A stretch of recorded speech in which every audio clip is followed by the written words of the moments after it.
Ukienda kwa mganga, ile sio mganga, yule ni mchawi. Ataanza akoroge wewe kwanza, maana wewe uko na pesa. Bwana Yesu. Hata kama ni kufunga mimba, yeye ndo ataanza akufunge kwanza. Hata kama ni kusema ati wao hakuna moyo wa pololo hii, sasa ndio utashangaa. Atafungwa kabisa. Na apewa sura ya nini ya nguruwe. Basi. Sasa utasema ni na njere shuki. Na njere mbukuka njere wafungwa. Na njere na yeye anajua. Akishajua tu hujamuelewa. Mganga kama anajua hujamuelewa mganga ni nini. Shingi hata ndio kwa nana mdogo mkotola la shingi hata basi siku hiyo atafungua. Hiyo wiki atapigiwa simu karibu 5-6. Haikuwa huyo kwenda kufanya shukrani. Sharudi huko nafunga. Kuna dada mmoja alikuwa anashuhudia hapa, mpaka mimi nikamhurumia. Nenda kakonya ratasi. Acha bwana kuongea simu chiza gungi Mtu amebeba bando ya unga ngano na unga mahindi na mafuta na pocho napeleka huko sisi mtamani. Sasa na napeleka huko ati kwa mtoto amepotea hataki kuja nyumbani. Ndio walifungiwa kabisa huko. Sasa ni vipi kwa mganga? Na hasemi kama kwa mganga. Anapiga kijana kesi. Halo. Hayo na kudumia tikiti. Kijana hata hana haja na hiyo tikiti, ataenda kule. Lakini siku ile yule mama alikuja hapa. Ndio tukaomba tu. Kijana alikuja piga simu akiwa Marekani. Na mama hakuamini. Maana pesa ile alikuliwa na kijana kila saa. Haileti. Osili kwa nini? Mpaka mama akakata tamaa. Mpaka siku moja akasema hata usinitumie tikiti, niache moto. Tulipoomba hapa kijana alikuja mwenyewe. Bwana Yesu. Sasa yule Mungu ambaye ninayekueleza mambo yake hataki ujanja. Haleluya. Yule Mungu ninayekueleza mambo yake hataki ujanja. Afadhali kumango mkeni. Haleluya. Afadhali uitwe mjinga ama cheese fresh. Lakini ujue unamtafuta Mungu. Mimi mara nyingi sana huwapatia historia hata za maisha yangu. Wakati niliingia kwa yule Mungu kamili na wakajaribu mpango yao kunipangua kwa huyo Mungu, ikashindikana. Wakaona huyu ameshindikana, kwa sababu tulikuwa tumefunga asioe na ameoa. Tutaingilia mwanamke. Wakafanya chama, wakakuja kamtii. We mama ule unamhitaji. Fulani unamhitaji. Hai bwanangu kabisa. Mama, ule mwana unamhitaji. Hai ni bwanangu. Mwanangu. Kwa ujui yule mtu ako na wazimu. Mimi sijaona wazimu yote. Hivyo amekucha kabisa, si ati kitu rahisi. Sasa umeshindikana sasa. Tunaleta babako. Uje aje akuchukue. Umekataa mambo yetu. Maana tunaona umeingiana na wiki kijana yetu. Na kijana yetu ni wazimu. Unanielewa? Mpaka nikamwambia usiwe na wasiwasi. Yule Mungu niliyeamini na huyo Mungu ndio unayemfuata aliye ndani yangu, hakuna chochote kitafanyika. Wamepiga vita, wakapiga vita. Na mimi huwa nashukuru Mungu. Kuna kitu moja mimi nataka nikupatie ili upate imani katika mwaka huu.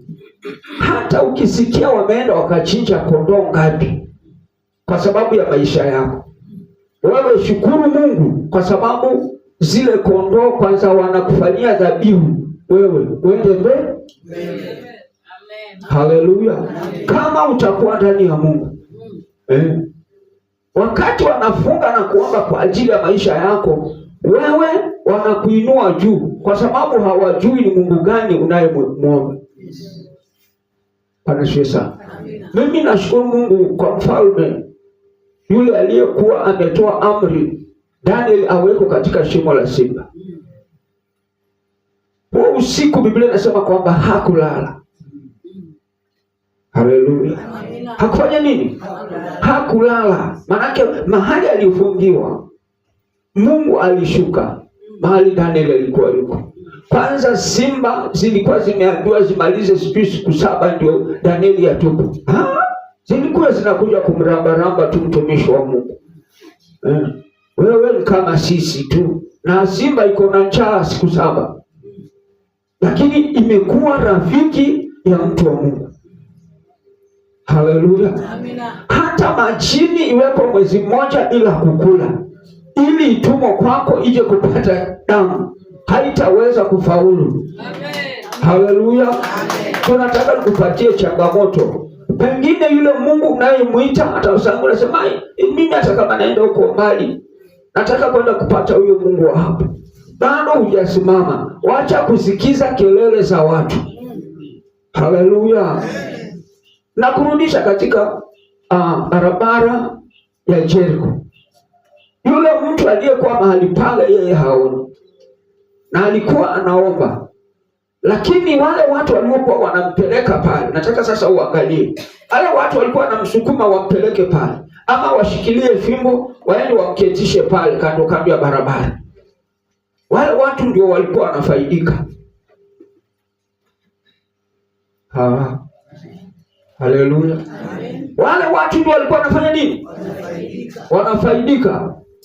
Na walipojua wanafaidika kwa ajili ya yule mtu, mwisho wake walimnunulia nguo, ili hata mtu akiwa kama pale aone kama pale ni kwa mama fulani, ni mtu wa mchango, anachangiwa. Haleluya. Yusha no changilo. Yule ni wa kuchangiwa. Yule ni wa kuchangiwa manguo. Paka mimi naangalia kama mambo mengine. Mtu anapewa nguo imeandikwa kwamba hiyo haiuzwi, ni ya mchango.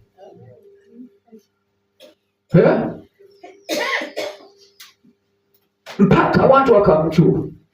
Lakini kuna siri ambayo ilikuwa ndani ya moyo wake, kwamba mara nyingi Yesu anapita wapi? Hapo. Na kwa sababu akiambiwa Yesu anapita, anaambiwa usipige kelele. Haleluya. Maana hata ukipiga kelele, pengine unapiga kelele, utaleta aibu. Lakini siku hiyo Roho wa Mungu alimtembelea, akiwa kipofu hivyo barabarani. Anasikia wale walikuwa wanamleta pale, wakauliza, nasikia kelele ni za nini? Na wewe unasumbua sisi nini bwana? Tumekuweka pale nisikanyago, na nasikia hiyo kama kelele ya watu wengi. Wewe usio na wasiwasi, tumekuweka vizuri. Ni nani? Ni Yesu mwana wa Daudi. Baada ujinga wao wakamwambia, ni Yesu mwana wa Daudi anakuja. Wao mbona ndio mkuu. Huyo ndio mwenye anamtafuta kwa roho yako. Kama ni huyo, niko hapa. Mwana wa Daudi niko hapa. Haleluya. Akapiga kelele hata kama walikuwa wamemzuia. Biblia inasema alienda mpaka karibu na maliza town, mpaka akasimama. Kwa nini hiyo kelele imekuwa too much? Kina Simoni Petro watu wanagongana gaga. Kuna kwa jamu. Nini? Kwani kuna nini huko mbele? Wewe pale mwalimu anauliza. Sio anauliza nini? Bwana sio sana. Sema huyo mtu anayepiga kelele ananiita jina langu sana. Hebu hao watu wanaomzuia wamlete. Nashukuru Mungu kwa sababu alipata fahamu kwamba kuna nguo alikuwa amepewa ya kujulisha kwamba yeye ni mwenye ukoo, na huyo ni mtu wa ukoo wa kuombaomba. Hata ameandikiwa asijenge nyumba, hata alikuwa ameandikiwa asioe.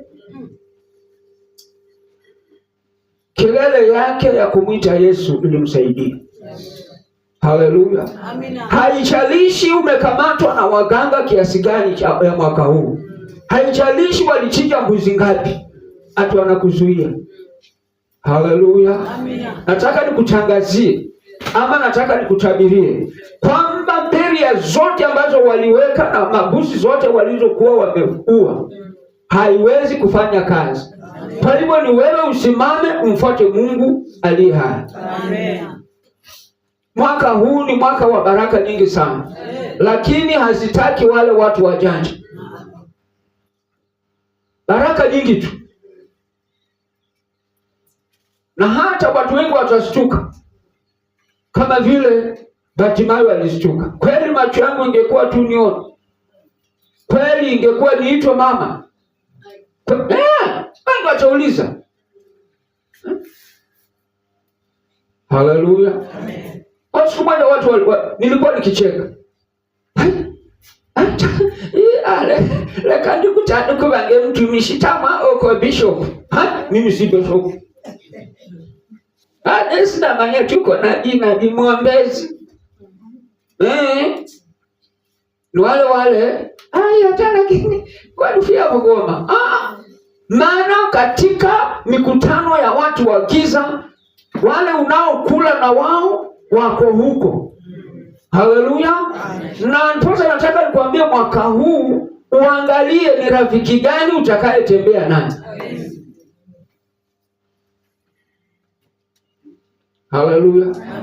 Hata kama chumbi ikiisha naona huyo ndio wa karibu, unaendelea uombe chumbi. Mguguru kwanza. Haleluya. Mguguru kwanza atakusaidia ama anakupatia chumbi na iweke kwa internet. Bungia kwa Facebook huko kose kwa chumbi chako.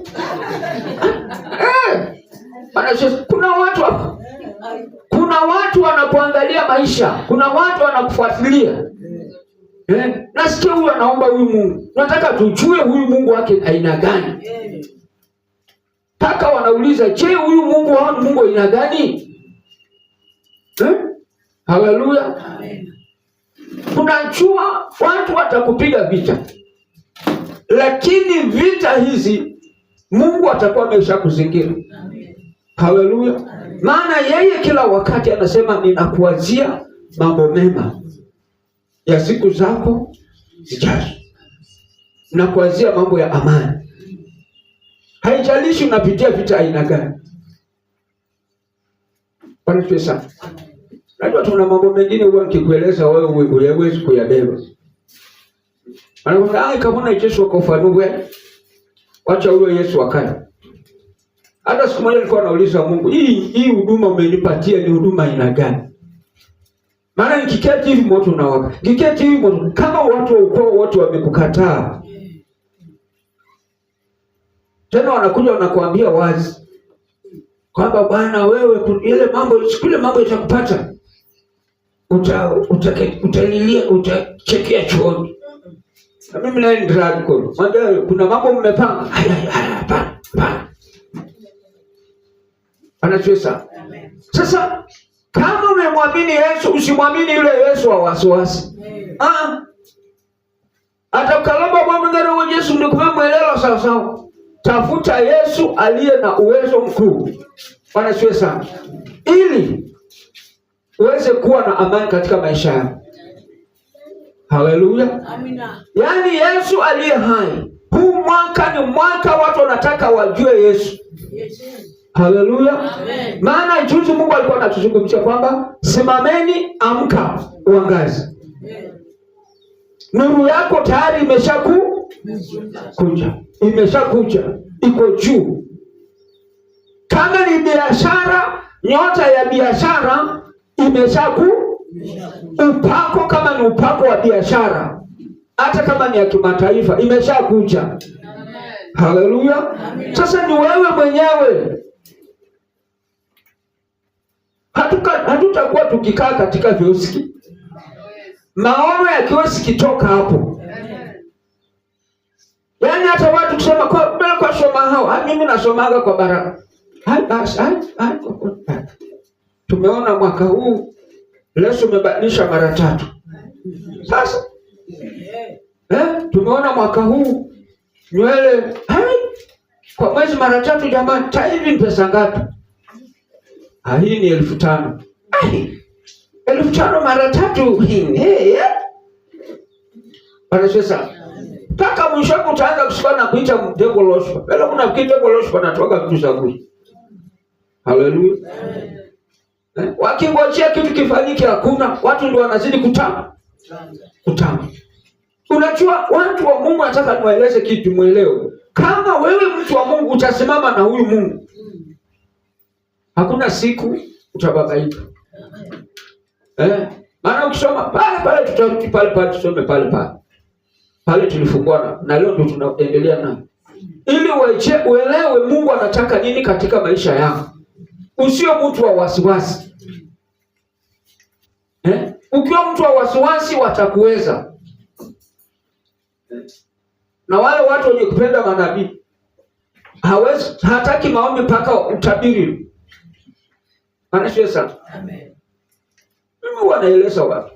Hata kama unatabiriwa tu unarogwa, wewe mwenyewe nyanya yako ni mchawi, anajulikana. Na huyo nyanya ndio alizaa baba yako. Wewe hapana mtoto wa mchawi.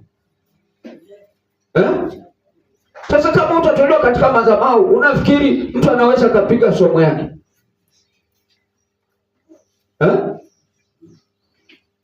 Mimi sikatai kwamba hakuna wachawi. Unaonaga wachawi. Mimi najua wachawi wao tena sana. Lakini kama wewe mwenyewe hutaki yule Yesu wa kweli, unafikiri unaanza kukemea uchawi kae? Hakuna. Bwana Yesu.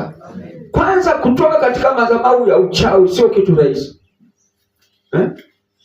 Na ndipo unakuta Wakristo wengi kwa sababu ndani katika maagano yao ni mazito. Nenda katika boma nyingi ambazo watu wengi wameishi, mahali watu walileta mganga. Haleluya. Mahali boma walileta mganga, hata kama ni miaka 19 keti chini, bado ile madhabahu inazungumza uganga katika ile familia. Hata uende kanisani usipofundishwa mpaka ukajitoa katika yale madhabahu, bado utakuwa na shida. Maana madhabahu zako uliweka kwa mganga. Na watu wengi wameokoka ile wokovu, naitaka wokovu fake. Ambapo ni Bwana asifiwe, lakini hapa ndani haku. Unafikiri mchawi akikuroga hata akitema mate chini na mne uje uiruke, utajikuna hata mwaka mzima. Maana huna Yesu. Bwana Yesu. Pengine wewe ulitolewa ukakuwa ni madhabahu ya kijiji. Kama ile ilikuwa gerasi. Watu wanafunga na wewe unateseka. Watu walikuja wakafanya matambiko ya ukoo, ukakula mbuzi, ukakula sijui nini.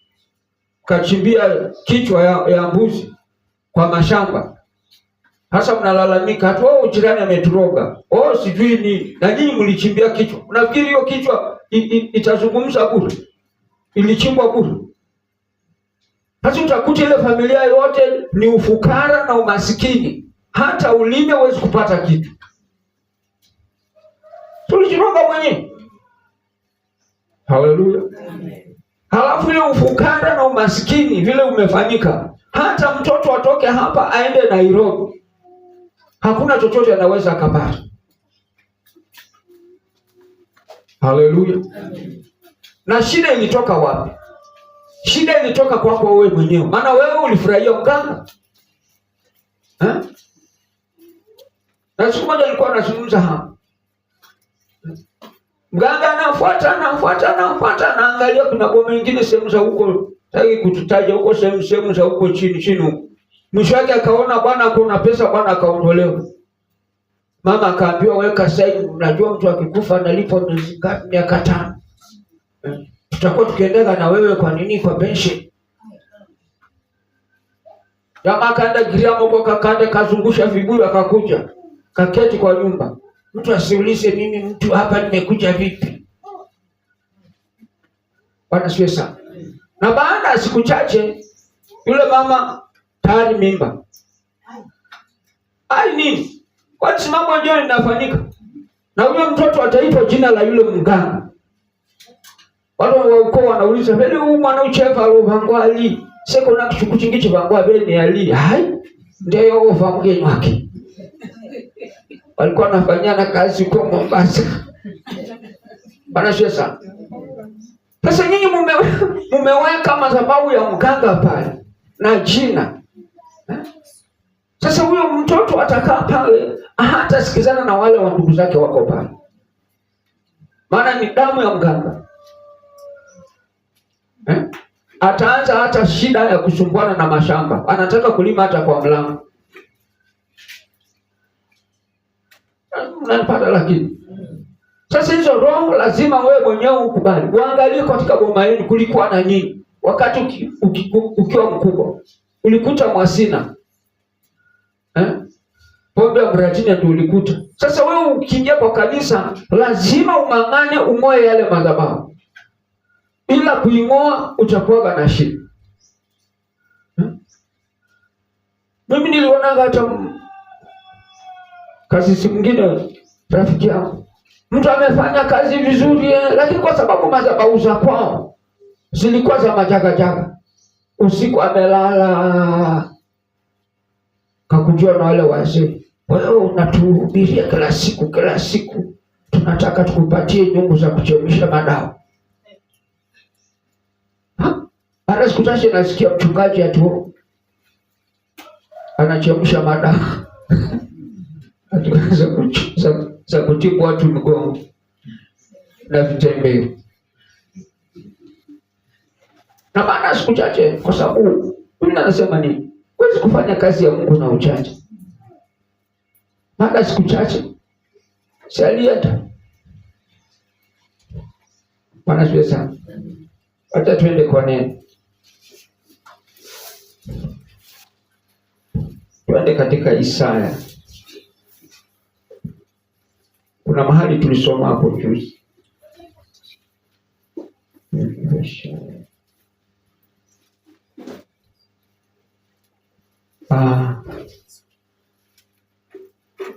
Madam, kwa sawa.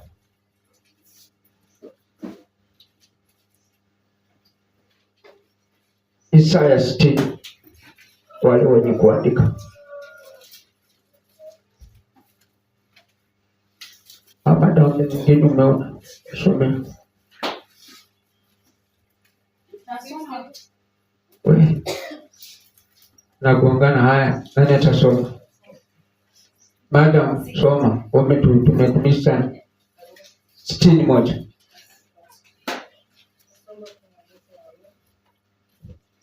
Ondoka uangaze, kwa kuwa nuru yako imekuja. Utukufu wa Bwana umekufikia. Maana tazama, giza litaifunika dunia na giza kuu litazifunika kabila za watu, bali Bwana atakufikia wewe. Hapo. Bwana asifiwe sana. Biblia nasema ondoka, fanya nini? Uangaze. Kwa sababu nuru yako imefanya nini? Imeshakuja tayari. Haleluya. Sasa ni wewe. Hata kama unasikia watu wanapiga makelele, watu wanakudharau, watu sio wanasema nini, lakini Biblia inasema kwamba ni wewe mwenyewe kwamba simama uangaze. Maana kila kitu chako kimeshakuja.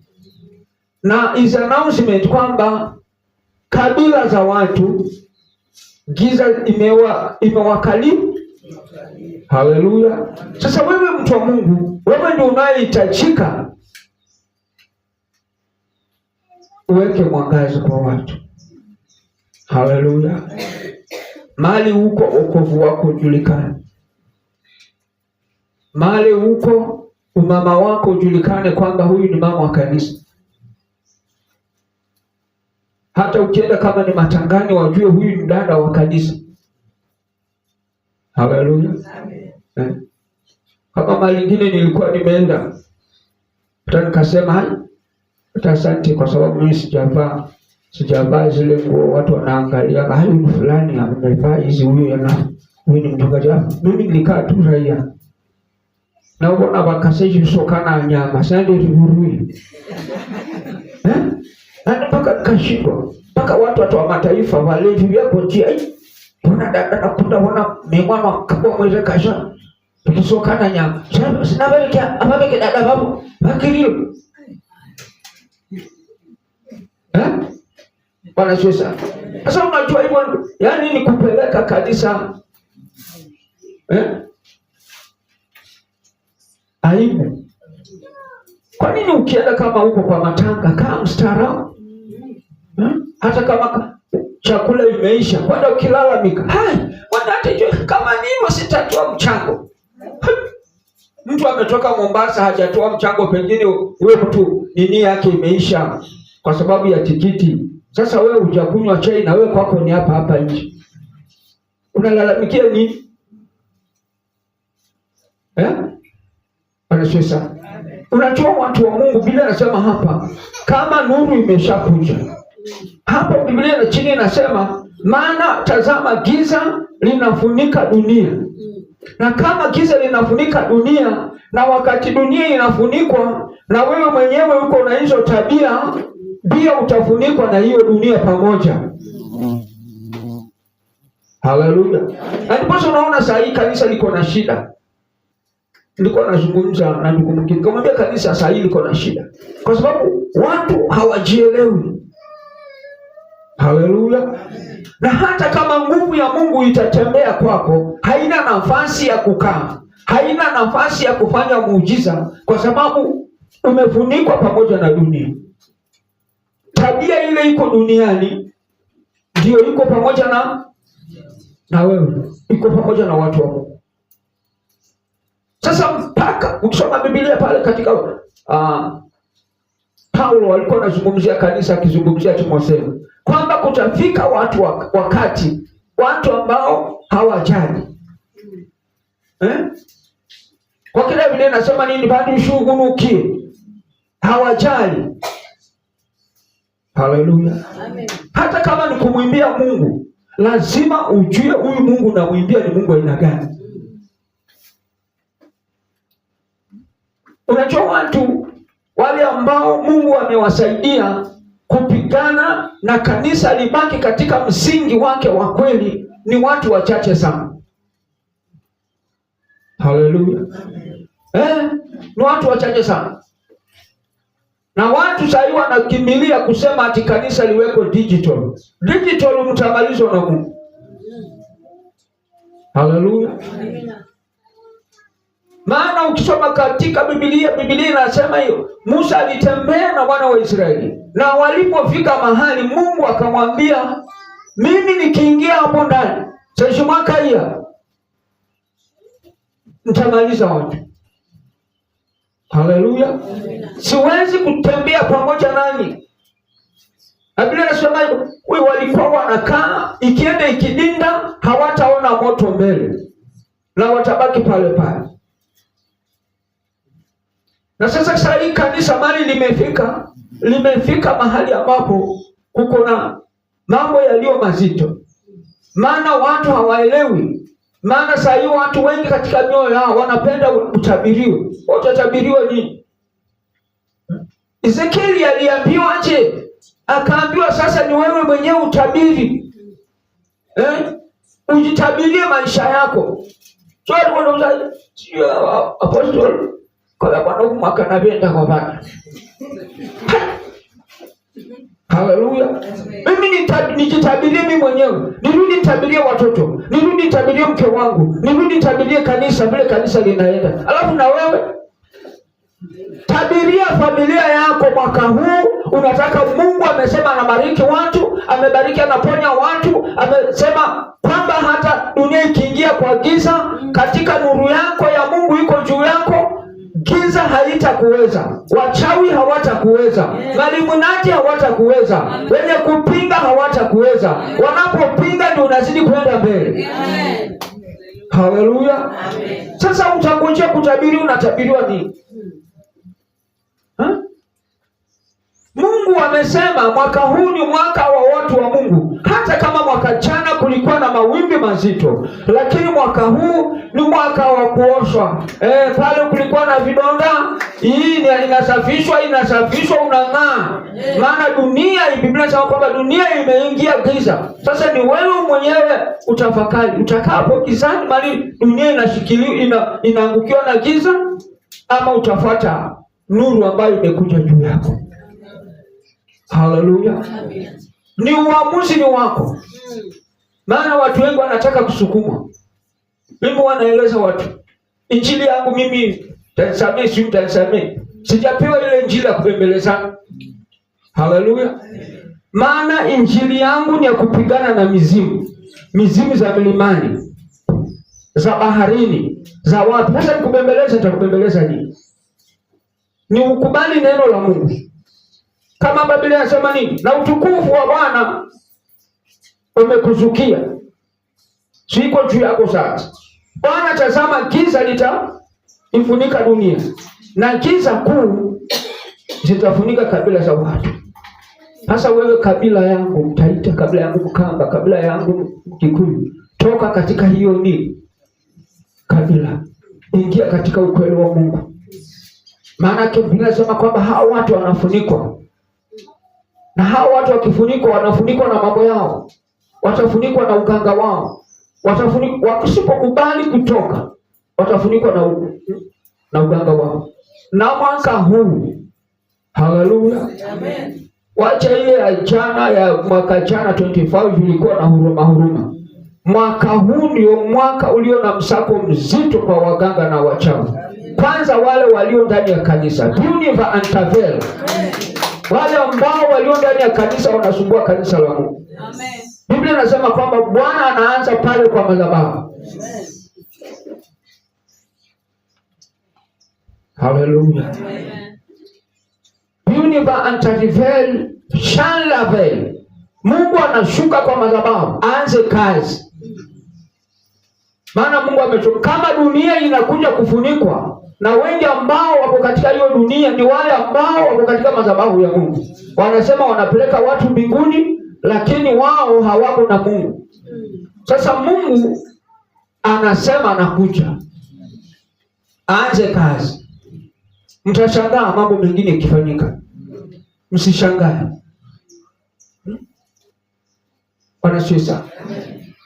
Siku moja mimi nilikuwa nazungumza nikasema, sasa kama Mungu anazungumza mambo kama haya, unajua watu wengine hawaoni, hawaelewi, hata kama Mungu akizungumza wanaona ni kawaida tu.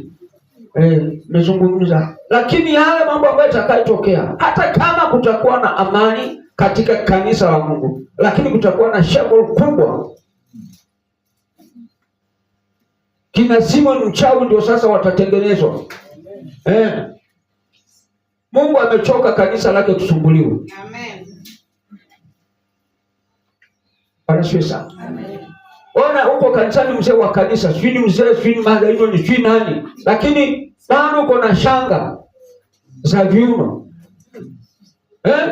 Za kuvuta wanaume. Ona, fikiri Mungu atafurahi na wewe? Mungu amechoka. Amen. Haleluya. Mungu amechoka. Sasa ni watu, kama unataka kwenda mbinguni, huu mwaka ni mwaka wa kuchagua. Uende mbinguni ama uende jehanamu. Ile mwaka watu wanasema, ni mwaka wa neema, ni mwaka wa neema dada, ni mwaka wa neema.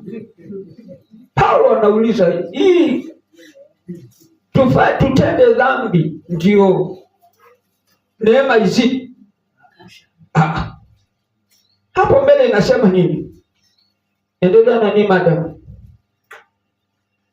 Utukufu wake utaonekana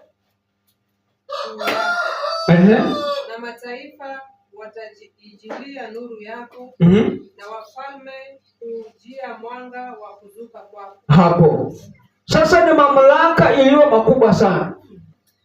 Nasema nuru, utukufu. Ama nasema nuru yako. Kwa Kikuyu nasema riri. Kana niache? Leo riri wangai wauka iguruli yako. Ni kitu gani utakosa? Mama Mwangi. Yaani kitu inaitwa riri ni kitu yaani naitwaje, kama ile nakaga Limuru pale mnaitaje?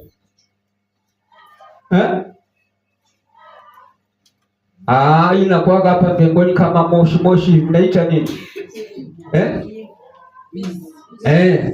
Basi hiyo inakuja hivyo.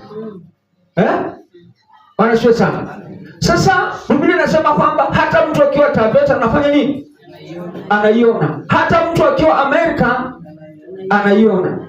Sasa kitu kama hicho Biblia inasema kwamba hata wafalme watakuja kukutambua. Watauliza mama fulani iko wapi? Wanashwe sana. Maana Roho wa Mungu atatembea. Roho wa kifalme atatembea. Ama Biblia hapo inasema nini? Kwa sababu na utukufu wake utaonekana juu yako, na mataifa wataujilia hiyo nuru yako. Haleluya. Sasa ni wewe mwenyewe, tunza hiyo nuru ya mwaka huu. Tunza baraka ambazo Mungu ametangaza kwa ajili ya mwaka huu. Tunza milango ambayo Mungu amefungua kwa ajili ya mwaka huu. Kwa sababu Mungu anasema nimefungua milango na hakuna yeyote anaweza akafunga. Haleluya. Hata waganga wafunge na ng'ombe sijui ngapi na sadaka ngapi, hata watembee uchi, hata wafanye nini, hata walale kwa machoo, hata waoge na mikojo, maanake kazi yao ndio hiyo. Hawatafunga hiyo mlango. Haleluya. Hata walalie ngozi, maanake ilienda mahali watu hata hawataki mambo ya nikisho.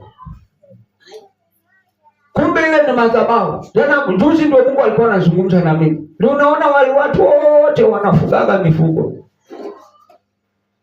Nanipata. Hawataki gororo. Kalala kishoroko kwa nisikiramba ragororo. Kumbe ile ni madhabahu zao. Wanacheza. Wakati mimi niko kwa wajomba, sikuwa najua kwa nini ng'ombe ikiuzwa ngozi inarudishwa.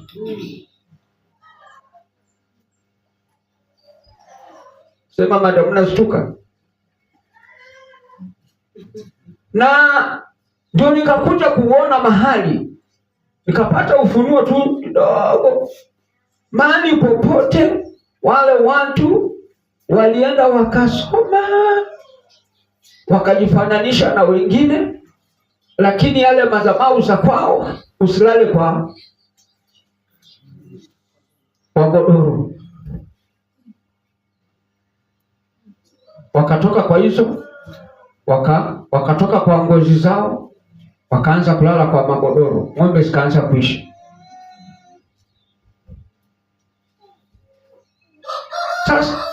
Sasa kama ni Mungu wa kulala kwa kisho, nataka Mungu wa kulala kwa godoro. Wanashesa. Angalia mahali wale watu walikuwa walikuja kusoma, alafu walikuwa na mifugo. Walikuja kusoma, alafu madhabahu ile haikuvunjwa, ikapigana na kanisa. Ya kanisa silichukua mkondo wake. Pale kukawa sasa hakuna ng'ombe. Kukawa hakuna maziwa. Kwa sababu kalala kishoni nipo ngari wako nyamba kwa kichafu. Na maziwa yao ilikuwa haipelekwi kanisani. Kuna mahali kunawekwa hapo kwa geti. Inawekwa nyuki zikule, makobe, sijui nini, nyoka, sijui nini. Sasa ni wewe mwenyewe. Hapo chini endelea mami hapo mbele. Ujia mwanga wa kuzuka kwao. Inua macho yako utazame pande zote. Wote wanakusanyana, wanakujia wewe. Wana wako watakuja kutoka mbali. Na binti zako watabebwa nyongani. Hapo bwana sio sana. Sasa hakuna mambo mengi hapo. kwamba hata ile kitu ilipotea zamani, lazima tafuta. Anashisa. Hatu hapo kuna kindumbwe hapo. Wamama hoye. Hasa kuna kindumbwe hapo. Tunasikia Bwana anasema nini? Watakukuji. Sasa hii ni unabii. Kama uliolewa kwa boma ambayo Bwana hajakuambia kwamba ana mtoto nje. Halo? Atakuja.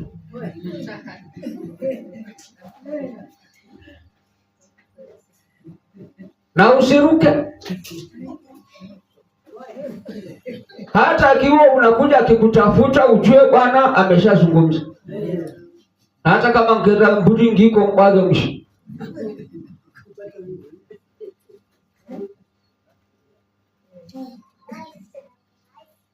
Sema mama. Alafu ingine nayo iko hapa.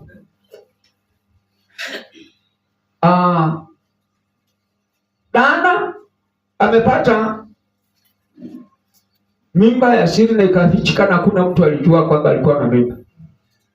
Na akazaa mtoto na yule bwana akanyang'anya yule mtoto. Na nipata. Sasa yule mtoto alitafuta mpaka kajua mamake yuko. Lakini maombi yake ni kwamba siku ile baba atakufa, ndio naenda kwa baba. Ndio naenda kwa mama. Sasa ukiona mtoto akikuja usio na wasiwasi. Maana tunasema kwamba wanakuja. Au sienda sana. Haya, tuende katika Isaya hapo mbele. Nenda Isaya 62. Ndio tumalize. Kwa ajili ya Sayuni sitanyamaza. Na kwa ajili ya Yerusalemu sitatulia. Hata haki yake itakapotokea kama mwangaza. Hapo hata usiende mbali. Bwana sio sana. Nasema kwamba sitanyamaza. Kwa hivyo sauti hiyo haitanyamaza. Sauti ya kubarikiwa haitanyamaza. Haleluya. Sauti ya kuinuliwa haitafanya nini? Haitanyamaza. Sasa ni wewe mwenyewe ukubaliane na neno la Mungu ili katika moyo wako uondoe kila kitu ambacho kiko na pili, kuna kitu kikae, unasikia pressure inapanda. Ondoa ndio upate baraka hizi za mwaka huu. Halo. Maana kuna watu wako na shida zao kwamba anazidi kuomba, hata anafunga na kuomba, lakini bado msumari yeka ngoloni. Ulisumbana na wifi, bado msumari kwa hata ufunge hiyo msumari na kusumbua. Haiwezi enda mpaka usamehe. Na wengine walisema kwamba kwa mbinguni. Mwenda kwa nini kwa chichi ya mbinguni? Unajua njia ya mbinguni kweli? Wanasiwe sana. Sasa ni wewe mwenyewe. Kama unaenda mbinguni, kama unaomba maombi, omba maombi ukihakikisha kwamba hii maombi nimeomba na hii maombi itanibariki. Haleluya. Maana kuna watu mara nyingi, mimi wanaeleza watu. Mara nyingi watu wengi wanaomba wakiwa nimebeba mzigo. Sasa kama wewe mzigo bonya kazi, hata ufunge siku 20 haifanyi kazi. Kwa nimechekeshwa na mchungaji mwingine rafiki yangu. Kaniambia unajua mimi naitwa mtume. Sasa nikafunga na kuomba kabisa nataka nipe kama Paulo. Sasa unajua yeye alimwambia bibi, dada unajua hata tulioona kwa bahati mbaya. Unajua mimi ni mtume. Nataka kuwa kama Paulo. Bibi akacheka. Hapo kuna kasa ta Paulo Kudima injili ya Paulo. Ni dima pu. Atufune nene anda malombi. Kapiga siku moja, siku mbili, siku ya 3. Kifika siku ya 3 akiwa amesimama ameomba kabisa, nguvu ya Mungu imeshuka. Maana huyo ndugu alikuwa na anointing tu. Akaona bibi amekuja kwa macho amesimama hivi. Akamaliza maombi. Akakaa na ngojea ufunuo. Bwana ufunuo. mwanamke anakuja. Nilikuwa naomba tu. Sasa siku ya kutoka kwa maombi anakuja, dada, wewe umenifungia maombi yangu. Sasa kwa nini kuomba bana? Haisi niko nataka kukaa kama Paulo. Bila mwanamke, mimi utanipeleka wapi? Hai, kwa maana humo. Basi hiyo maombi haiwezekani. Bwana Yesu. Kasema unajua kuna maombi mengine naomba dada anakufungia. Ndio sasa ulikuwa unasema kama Paulo. Paulo hakuwa na bibi. Paulo alikuwa na bibi, lakini angekaa na bibi saa ngapi na mara nyingi alikuwa gerezani. Bwana Yesu. Sasa ukilinganisha na Paulo, wewe huwezi, na msalaba wa Paulo huwezi. Bwana Yesu. Sasa wewe kitu ambacho umepewa katika maisha yako, simama katika mwaka huu. Tafuta Mungu. Huu mwaka kwanza ni wa maombi sana. Kama unaombaga mara 2 kwa siku, ongeza ingine ya 3 hata ya 4, ili uwe connection pamoja na Mungu kila wakati, kwa sababu kuna mambo mengi Mungu anataendelea kufunua katika maisha yako. Na Bwana atubariki sana. Simameni tuombe, kwa sababu watu waende kujitayarisha. Tutaombea watoto wa shule, tutaomba kwa ajili ya watoto wa shule, watoto na wale wanaoenda safari, watoto wa university. Kuna wale wengine walitangulia, kwa hivyo Bwana awaweze kuongoza ili Mungu aweze kufanya kazi.